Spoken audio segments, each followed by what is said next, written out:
proposition is this House believes the only way is Salisbury. And in 5 seconds I will hand over to Alice Yevko to open the case for proposition 2, 1, go. Awesome.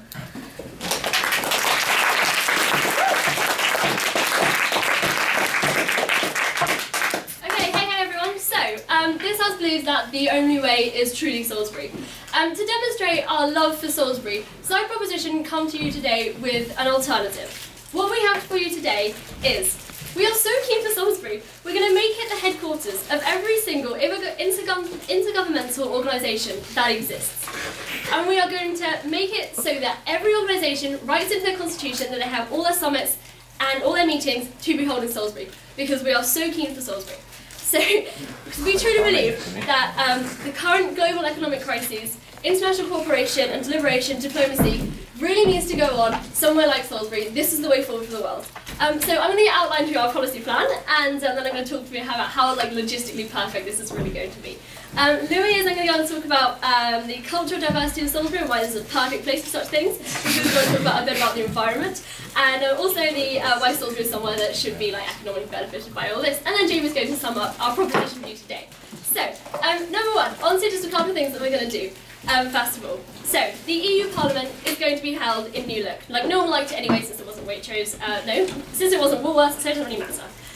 EU summits are going to be held at Stonehenge. We kind of think this is aura of aging hippies. Actually, people are going to agree on stuff that maybe they don't want to do anywhere else. Okay, we're going to move the NATO headquarters to the Guildhall. And we're going to hold those summits in the Market Square. We nicely planned this one out. We've got the Guildhall and the Market Square just outside. On that point. No, thank you. We've already got the planning permission on this anyway, they're building it now. So, no, thank you. Okay, what's next? Yes. The UN HQ, we're going to hold it in the cathedral. Unfortunately, they're only allowed to convene in the close. Dr. Smallwood wouldn't give up the assemblies at the cathedral, but we're still going to hold them there. And Security Council can be held at Old Sarum. No, thank you. And we are going to put G8 meetings. We're going to hold them at Waitrose. We genuinely believe that there is nowhere else that is a good place. No, thank you. Nowhere else that is a good place for them. Because we've had meetings with the richest countries in somewhere like Waitrose, that you genuinely get snubbed for using your own loyalty card to get a free cup of tea. That's just ridiculous. So, on to now just a couple of logisticy things. On that point. Okay then. The big thing about logistics is if you're holding it in the close or in the cathedral or an Old Sarum, what if it's raining? Well, surely then that's a big issue, because we can't all bring umbrellas and sort of sit under a little tent doing our convening. We need to have. I think they can afford them. Well, no, to be fair, economic measures and stuff, we've got to make some cutbacks, and we think that the more things we bring to Salisbury actually sort of outweighs what you're talking about.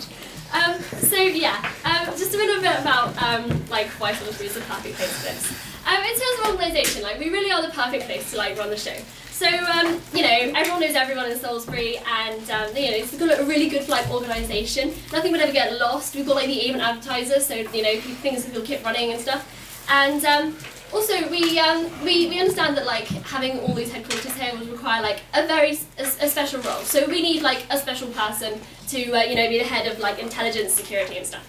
And actually, living in Salisbury, we have the perfect person for this. It's Megan. And the reason, she's so hard to keep in contact with. You're the most perfect person for security stuff, because the media will never ever get to you.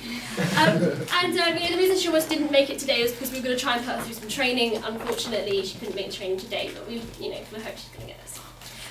So yeah, on to travel. This is another big thing. Actually, you've got problems getting to Brussels and the traffic, Chicago rush hour, it's not the right thing to get to your NATO meeting. Well, we bring to you Wilson Dorset buses, always on time, never break down, they're never got their lovely scenic routes, take you through random areas of Salisbury that you really want to see. And we've always got a really good backup just in case your bus does break down. We've got horse and cart, and that's so much better than coming by plane and all those environmental costs of using planes. So yeah, we also think that Salisbury is really good at attracting people over. At the moment, people don't turn up to international meetings all the time because because of tension between two countries. Putin didn't turn up to the last G8 meeting because US and Russia relations. Well, actually, we think somewhere like Salisbury is along in, you know, sort of hippy-dippy, like, Stonehenge type aura. People will just kind of come on and get along. And, you know, what's even better is that, like, they can't really leave once they get here because we only have, like, the R1 and the R5 buses. So, you know, you get on a bus and you kind of go as far as, like, you know, the hospital or something, and then it turns around and comes back anyway. So, you know, Putin's not going to run away from, like, Obama anytime soon. So just like a couple of things, so like why we think that Salisbury is basically the perfect place because everyone here is awesome, and we think that like with our supreme organisation, we are truly the place to lead the world in like global diplomacy. So I'm really proud to stand behind this. Thanks.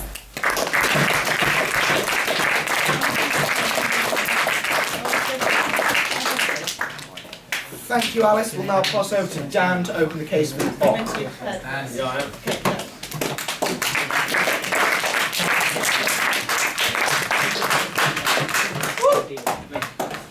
Right, afternoon ladies and gentlemen, I just want a quick poll to see how many of you have actually seen The Only Way is Essex, so raise your hand if you've seen that programme. Okay, that's fair enough. Well, okay, that's not great, there you go. But I'll start off by having a bit of rebuttal what Alice said. She's talking about governmental headquarters. I mean, I don't know, for those of you who've seen Towie, it's not about a crime detective sort of drama series. It's basically like, you know, fashion and that sort of thing. So I don't really understand what you're going on about, to be honest. Yeah, I just leave that there, by the way, if you're like getting confused about what she's saying. Just leave it there. Don't even think about it, okay? So I'm going to talk about what the way is, okay? Now, obviously, on the Only Way in Essex, the way is bad accents, fake tans, fake boobs, extensions, vajazzles, fake eyelashes. On that point?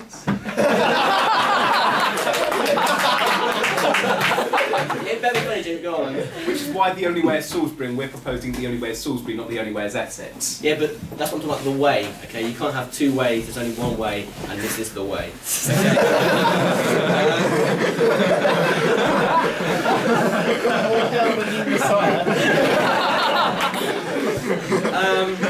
There's some more controversial things to say about it, like you get like wife beaters, sex, alcohol, that sort of thing. So Sex is very controversial.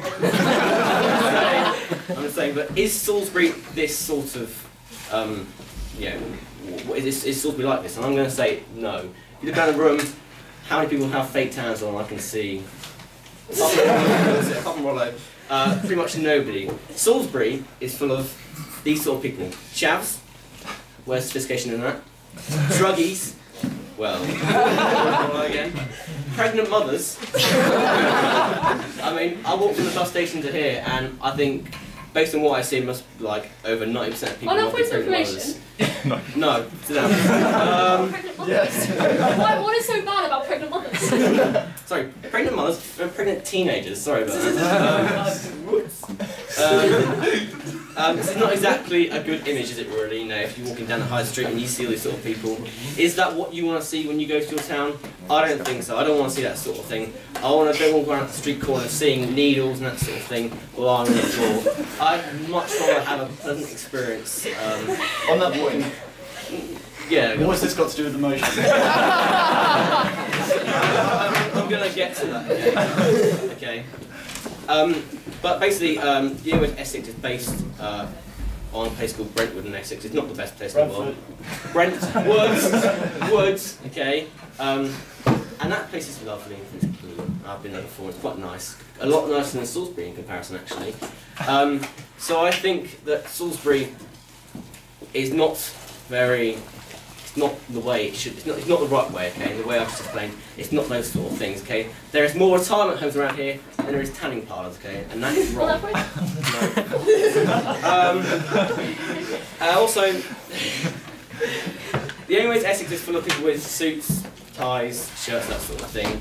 The people who wear suits around here is obviously all of you lot. And, well, I don't know if you've seen videos about the Bishopgate crew and that sort of thing, but that's not exactly... Well, he's seen it, hasn't he? Still sophisticated. And some guys in my year call themselves ATB, as in all the boys, so, I mean, that's not exactly cool, is it, really? And also, people like Amy Charles, Joey Essex, Mark Wright. these people who are quite famous, you look up to them. I don't personally, okay? Don't do, okay? But would you look up to someone like Mr. Ennisby? Yes, you would actually, but no. But would you look up to someone like Jamie Capp? Would you look up to Jamie Capp? Look at his... I think we can say yes. We think I've won. No. Okay. Well, I like the colour of your shirt, Jamie. I don't know, Jamie. Do you know someone called Joey Salisbury? I haven't heard of anyone called Joey Salisbury. Okay, so I'm just saying that there's no person like this, so there can't be the only way of Salisbury. Really have much more to say, to be honest, but will you let me finish? Right, okay. As I was saying, the only way is Essex. There can never be an only way is Salisbury. Please vote for the opposition. Thank you.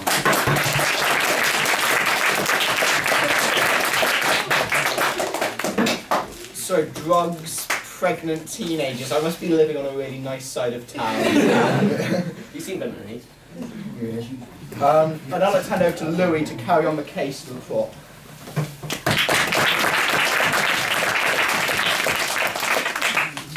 Okay, firstly, I'm basically going to ignore everything that Dan said during his 4.5 minutes of irrelevant stuff, because he was just talking about Essex and how Salisbury's full of druggies, which isn't really true and isn't relevant to anything. So, leaving that aside, I'm going to try and go back to this debate. Now, I don't know about any of you, but I think I speak for all of us in here when I say that I've never been out of Salisbury. Not in body, perhaps. I think I might have gone to Wilton a couple of times, but in spirit. In spirit, I've lived my entire life sitting under the spire of that magnificent building which the American tourists so charmingly call the church. And do you know why that is? The reason why my soul has never left Salisbury is because it is almost perfect. It's got 2 amazing schools, well, 1 amazing school and another one, and a few other institutions. It's got banks galore, it's got coffee shops everywhere. The only thing that Salisbury is missing are the headquarters of NATO, the UN, the EU, and all the other global organisations. So, now I'm going to tell you why. KFC. Yeah. And a KFC. That'll surely come. That's exactly what they want. So, the first reason why Salisbury is perfect for the headquarters of everything in the world is the culture of Salisbury. Now, Salisbury, you can tell by just looking around this room, is host to a plethora, a massive variety of huge number of cultures and races and religions. We are so used to debating within our different communities, interracial and interreligion debate, that this is the perfect setting for international debate on a global level. We are all already so used to having to sort out our differences between culture, break down culture barriers, and just get along as a united people of all different parts of the world. So that's why organisations like NATO should be held here. Also, every single culture is welcomed in Salisbury. You can tell by just the number of coffee shops we have. We've got Café Rouge coming, that's for the French people. We've got Café Nero for the Italians, Starbucks for the Americans, Costa for the Costa Rican people. You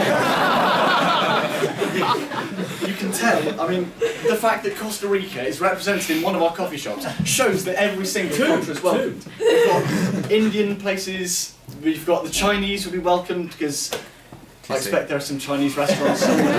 There's one outside your school. There's one outside our school, thank you very much for proving my point. Every single culture is welcome. The fact that you can walk down past New Look and see a guy outside with a little pink stereo going he's called an icon of Salisbury, shows just how culturally diverse our city is. We've also got an amazingly eco-friendly culture.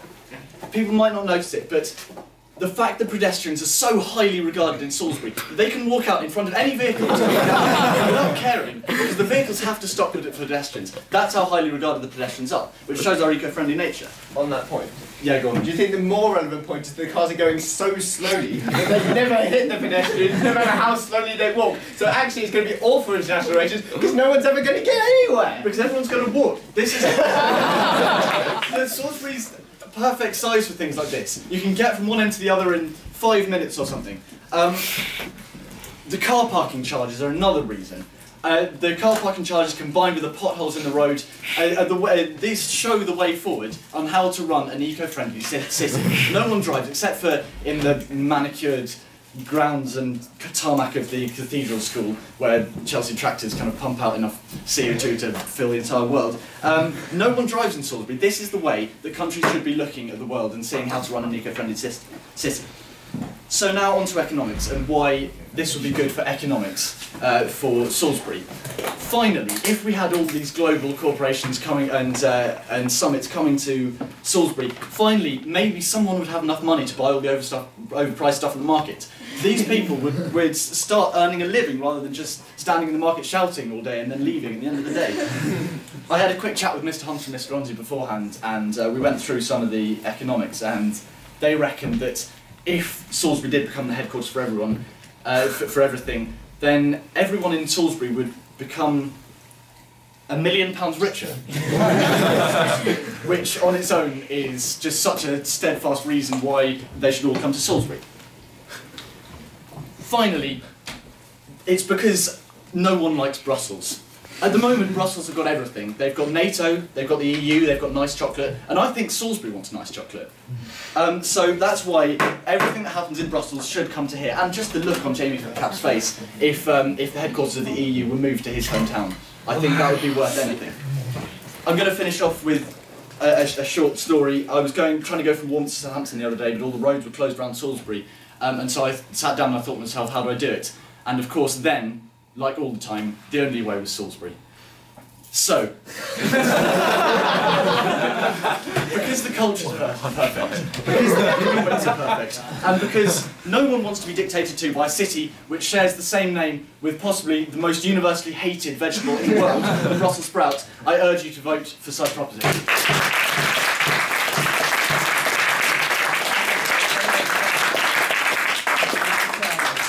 I thought Jamie's Velcro joke was bad. Okay, we're going to pass on to Megan now to carry on the case for the We're banging out.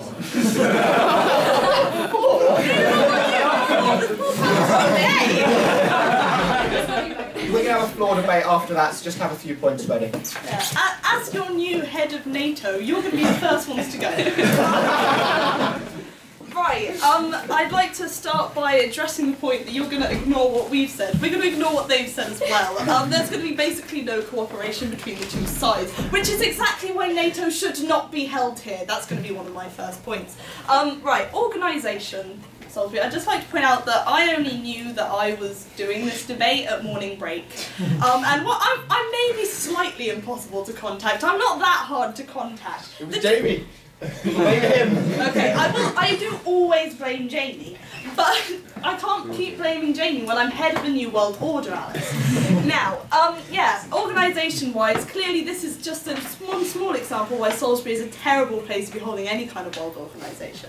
Also, I'm glad that you brought up the market, because with your idea of like NATO and whatever other world leaders you said you were talking about being held like in the marketplace, I'm not sure that they would get along with the pensioners and market sellers. I don't know that international diplomacy would be improved by that much by having like disturbingly openly displayed granny panties draped over everyone's shoulders while they're trying to talk. No, thank you. Yeah, also what you're talking about with how it's like an excellent example of cultural diversity, one of my points is like, the reason that the only way isn't Salisbury, that's one of the reasons why we're never allowed to use it as an example in a debate. And I should tell you for why, it's not just because of like ethnic diversity and stuff, it's also because everybody is old, like really old. Like the only way can't be Salisbury for all of us, because we're young people, no thank you. Like isn't the average age of the Conservative Party something like 60? If you extrapolate that for Salisbury, the average age is probably about 100 here. Like they're people. Yeah, pensioners. Yeah, so we can't use Salisbury as an example for anything. We can't trust Salisbury to be organised with anything. I mean, look at Rollo. And also, do you want Rollo to be an example of like one of the lead figures in the centre of the New World Order? He is wearing a tie and a cravat, ladies and gentlemen. A tie and a cravat and a waistcoat. And I don't think that that's the kind of thing. You took the tie off. Well done, Rollo. Yeah, I'd like to. No, all right. And that's why, because he took the tie off, he is a great role model because he had fashion sense to think ahead and to look good. I'm not going to take fashion sense advice from you. Yeah. Okay. On to my big point. Yeah. So the title of this debate thing is "The Only Way is Salisbury," which I think we've read the motion better that this is clearly all about Towie, of which I am an avid fan. On that point. No. Right, now, the little subtitle ahead of the title and the little poster that Rollo goes around sticking up before each debate was the Leavers debate. And this is my main point today, that the only way is clearly not Salisbury because we're all trying to leave. We're all trying to get out. I don't know about you, but I've spent 7 years of my life in this place. Most of us here, no thank you, Alice. Most of us here, no thank you, have spent like nearly... No! Really, you don't want me in charge. Yes, most of us have spent like at least 2 years walking from one side of Salisbury to the other nearly every day, and I can't carry on like that anymore. I believe that the only way is not Salisbury, that somewhere out there, there is a world where I don't have to muscle through German tourists every day. There is some way out there that is different to Salisbury, no thank you, and I am determined to find it eventually, ladies and gentlemen. So that's why the not Salisbury. I have no idea how much time I spent. I have nothing to talk about. Rollo's an idiot. Goodbye.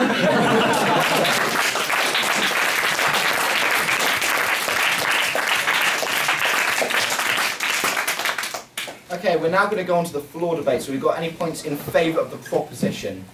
Harry. So what I was thinking about when I heard about this motion was, like, what has Salisbury given us as people? And I think as with a debating society, we can make this, like, pretty debating society centric and say it's given us, like, Salisbury as a place has given us the amazing ability to walk into a room and stand in front of a group of people with absolutely no preparation and give a speech, and I think that is a fantastic thing for the rest of our lives, because what it teaches us is you can literally blag it. The next 60 years you can blag it, you can just sort of weasel your way through life and you're going to be absolutely fine, and that recognition is something that Salisbury's given you. And if you take Salisbury as like a state of mind and say it's given you the ability, like, to turn up to a class with no preparation and still do the test, or it's given you, like, the state of mind to sort of be really, really shocked when you see foreign people, but still, like, have them on your streets every single day. I think this is the sort of state of mind that you really want, and this is what we want Salisbury to carry on into our future lives. And we think as a manifesto, we want to say we don't want to be London, we don't want to be Essex, we want to be people from Salisbury who basically are the representation of, like, J.R.R. Tolkien's Shire, because we're really think about it, the Hobbit people, ladies and gentlemen. And for that reason, and to bring this back to the Mordor debate, I feel that we need to, like, move on with our lives. The only way is Salisbury, and we should go to Mordor or whatever like that. It's like, take the two together.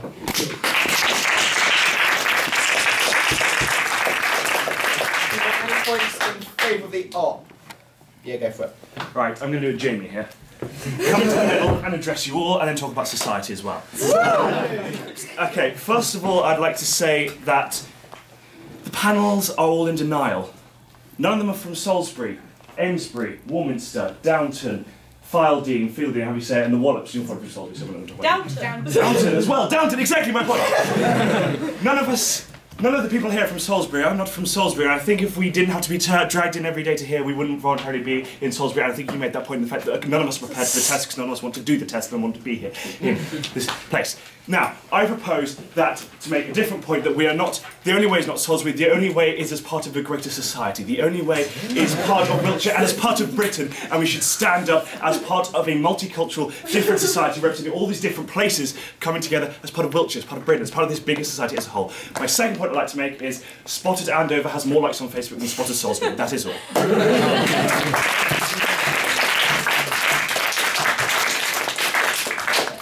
I went to Andover once, didn't like it.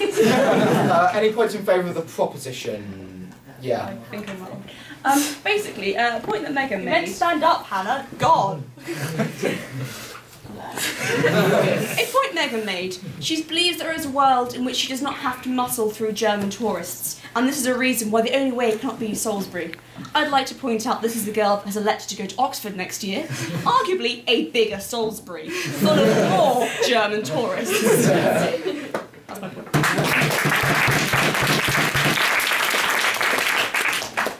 And any more points in favour of the op? Yeah, go for it.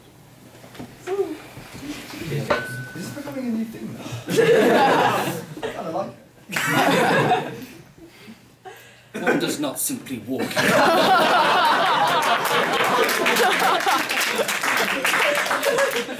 Its black gates are guarded by more than just hooks. There is evil there that does not sleep.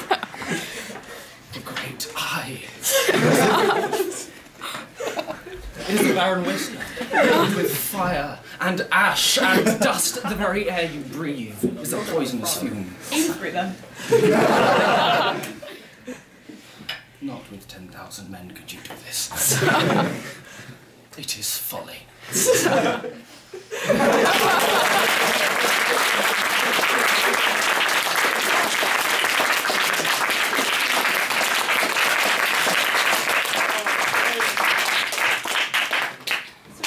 That was relevant. Okay, any points in favour of the prop? Sir.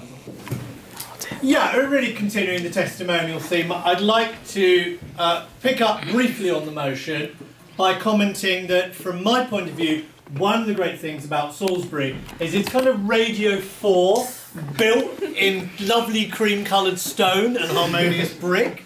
And that seems a lovely world to live in and not one I'd like to leave.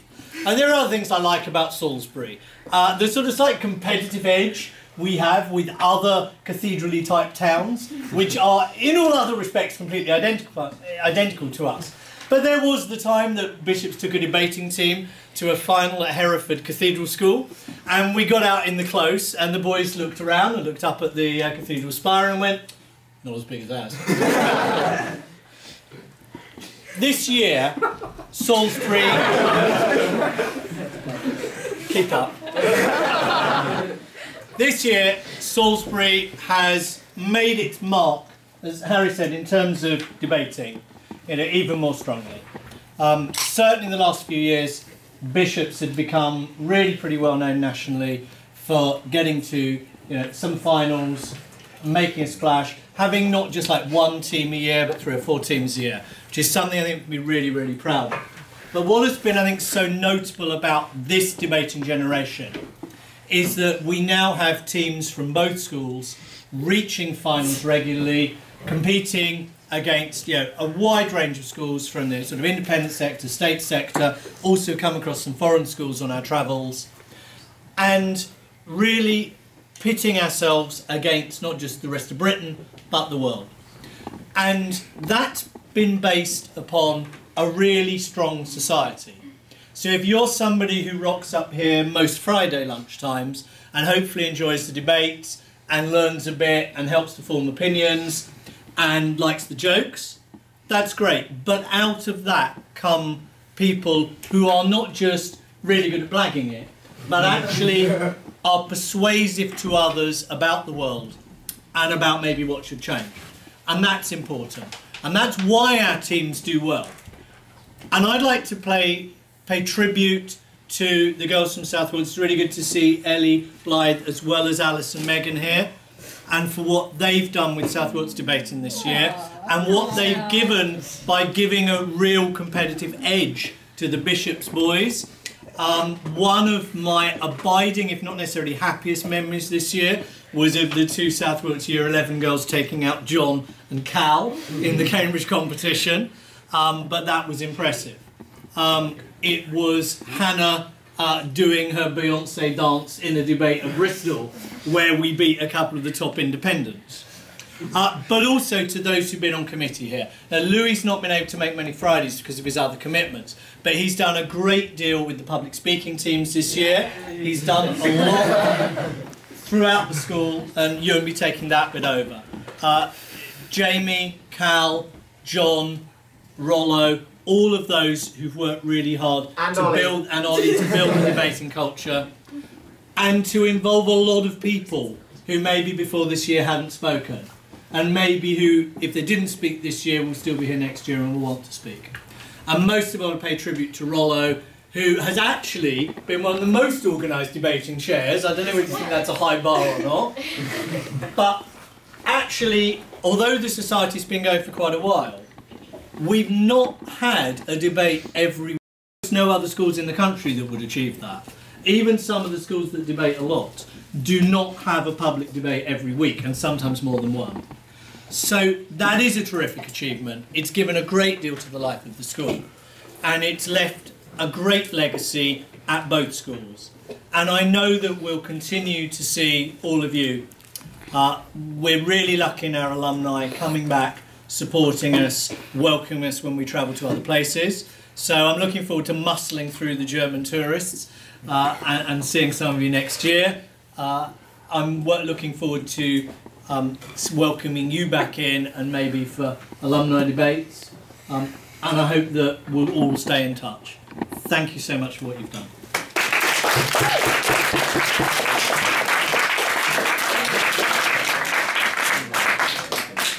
I think on that, and looking at the time, we'll probably move on to the closing speeches. I'd like to hand on to the man who was almost our chairman a year back, just this bar, Jamie Capp.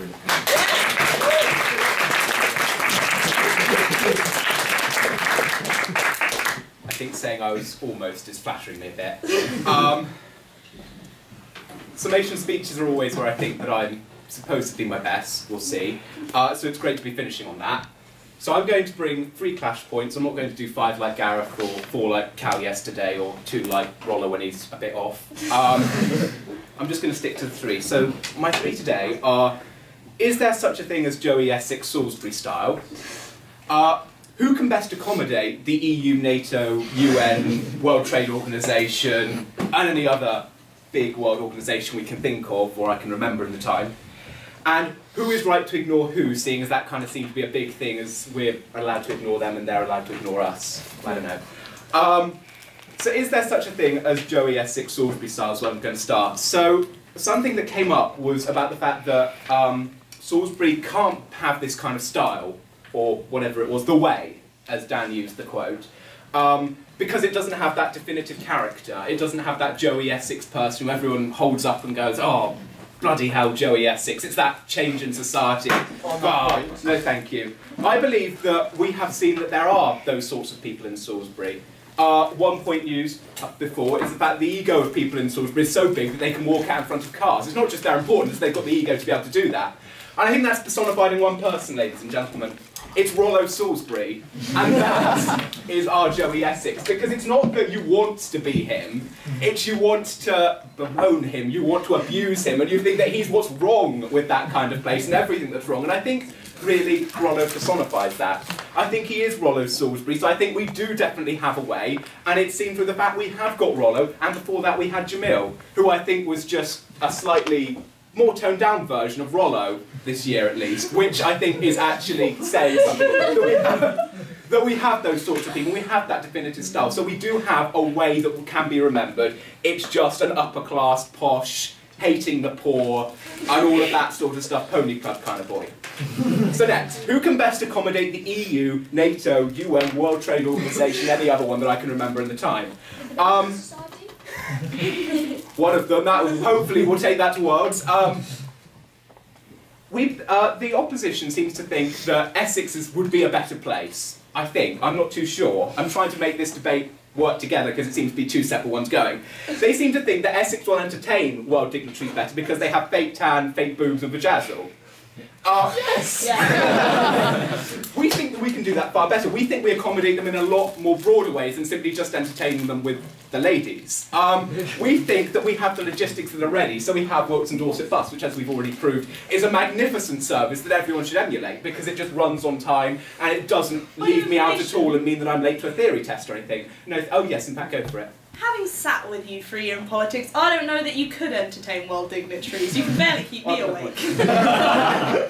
And that's why we say we have this cultural diversity, which will entertain people. We have a guy standing outside wars who, as we've already said, is the only kind of place in the world where that is entertainment, but actually that's readily available. We have diversity inside what is supposed to be one of the least diverse places in the world, in Wiltshire, where everyone is white and nobody knows anything. We're so diverse that even in our racial groups, like Jamil showed already, you can have different divisions of the racial groups. You can have the really poncy ones like Jamil before us. So there is this huge diversity in Salisbury that we think is really important and actually means we can understand them. As well as also, so we've got the Radio 4 aspect of us, which everyone knows Radio 4 is just the ultimate place to get comedy and entertainment. So, of course, we've got that down. So with all of this, we think this cultural diversity and the entertainment we bring is terrific for the people of the world who really just want that sort of thing and don't want to be kind of taken down to that lower level, unless, of course, there's Silvio Berlusconi. But he's not in power anymore, so we don't need to worry about accommodating him. So now, who is right to ignore who? I think I'm right to ignore everyone here, actually, because, obviously, I'm far better. Because of the fact that...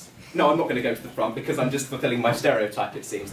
I think that the whole problem is with having this kind of idea of not having Salisbury there, is Salisbury has gone as far as it can go at the moment.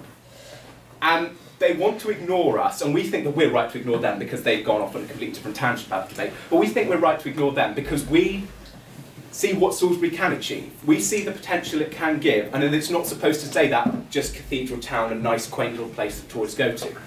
We think there is something more to it, and we believe that Salisbury has the potential, as well thanks to budget cuts, it's got all those nice open spaces that we can use, and we can bring the world leaders down a peg or two. We believe that Salisbury has the potential to deliver far more, and that it's the best place. We believe that the broad sunlit uplands are ahead. So please, people of Salisbury, go forth and make it so, and bring the world to Salisbury. Thank you.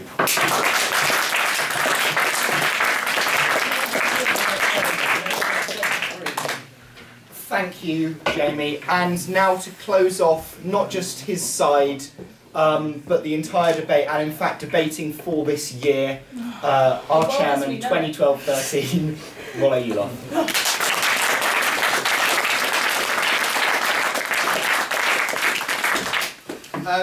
I'm a bit off today, so I'm going to have no clash points. And I'm going to start off by saying that, as one of the people, as you can obviously tell, I think I'm the perfect representative to talk about Salisbury and this debate as a whole. But I'm just going to start off to talk about why I'm not like Jamil, despite the fact that we basically live next to each other. Well, I say that, we have adjoining fields, which basically tells you But even so, Jamil and I are nothing alike at all, and Jamil would never wear a tweed jacket, I'd never wear a turban, and that's all we do. But even so, I think that we do need to acknowledge some of the things that they say on that side. And that is the benefits that Salisbury would bring. And that is, Meghan would be in charge. Yeah. And secondly, think of all the fat politicians. Think of all the walking they'd have to do. Think of the benefit that would bring. Think about how much better everybody would be in international debate if they'd all walked it off beforehand. And wouldn't that be brilliant? And the thing is, Harry made the fantastic point about how Salisbury teaches you to blag everything. Salisbury doesn't teach you to blag everything. The Bishops' Debating Society does. But even so, this is obviously the best idea for international politics, isn't it, guys? For all these politicians to go around and blag every single speech they make. Oh wait, that's what they already do. But thirdly, Louis made this point about how Salisbury is almost perfect.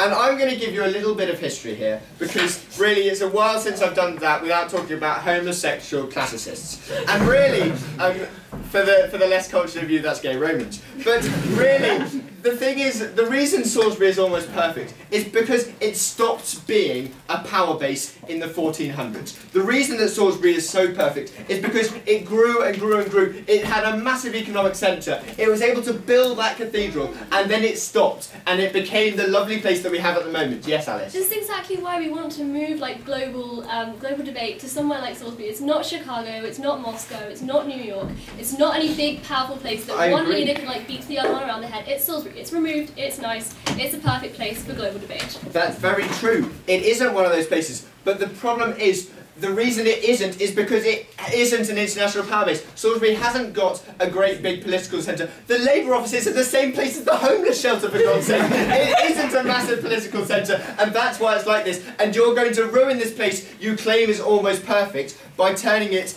into that kind of thing, and that's why we don't think that your model should work. And the thing about Salisbury, and specifically bishops, is that it's the only place where you could introduce a counterprop at summation opposition. And so that is what I'm going to do. And I'm going to propose that actually the only way is a Bishop Wordsworth School Debating Society. Because really, there's been so much confusion today about really what is Salisbury and what is bishops. Most of the credit that has gone to Salisbury has actually been claimed by bishops. Mr. Ensby showed how wonderful Salisbury is by showing the prowess of the Bishops Debating Society. No, thank you, Louis.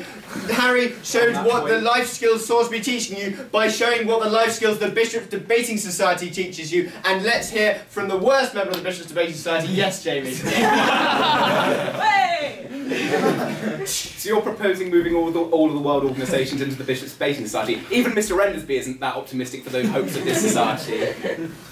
I'm not. Well, I am saying that. Yes, I am. Rendersby made the wonderful point about how we have a public debate every week. Wouldn't that be fantastic for international politics? Something might actually get done. And so that is why the Bishops Debating Society works. And the thing is, bishops. The thing about the Bishops Debating Society, it is one of the most sort of superb things that we've really. I mean, Jamie wouldn't even be part of this school sort of community if it wasn't for the fact that he stood up and made some rant every week. And really, the advantage that is very, very. Well, no, it's not true. I do everything else. I do history. I do all the other things. But anyway, sorry. The thing about the Debating Society is that we have people like Jamie, we have people like me, we have these eccentrics, and actually, we're not going to lose that next year because we've got people like Gareth, who have no morals and no ideas and nothing at all, and was only chosen because he was the only candidate. We have Harry, who will carry on the failed relationships that Jenny and I have. And this is the thing about the Debating Society, is that the reason that Salisbury wouldn't work is because you talk all about the tolerance and things like that. I can't step into Godolphin and Jamie can't step into South Wales for a very, very obvious reason. And that is why Salisbury wouldn't work as an international power base, but why the Bishops Debating Society is so great. Because really, we had Cal talking for 15 solid minutes, and most of the people stayed in the room yesterday. We have people like Dan turning up on the last minute, people like Megan turning up on the last minute. I mean, really, if international politics was run on such a sort of hoo-ha, what the hell happened measure, we might actually get some decent ideas, because people, like Harry said, would learn to blag. We'd have people like Mr. Copley showing their views and really stating we have great people. And finally, I'd like to say that even if you don't agree that the only way is the Bishops Debating Society, don't say that the only way is Salisbury, because the only way really can be Mr. Rendersby. And look at what I'm wearing. This is emulated from the great man himself. So please, that is why it's not Salisbury. If it's not the Bishops Debating Society, it's certainly the Tweed, wonderful, small, loud-mouthed man that we have all learned to love and respect for the last 7 years, and I hope that we'll have him for many, many years to come. So thank you very much, and I will leave it there. Please vote for the opposition.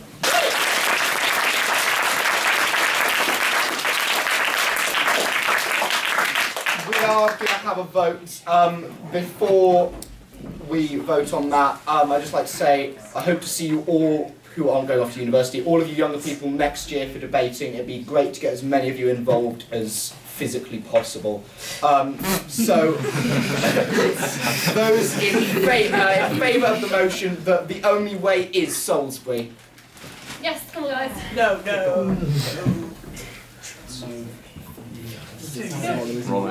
Yeah, I'm supposed to cite Rollo. And those who believe that the only way isn't Salisbury. Woo! I think that's a pretty clear victory there as well. I think you'll finally win that one. Won it there, Jamie. Yeah, you want it side.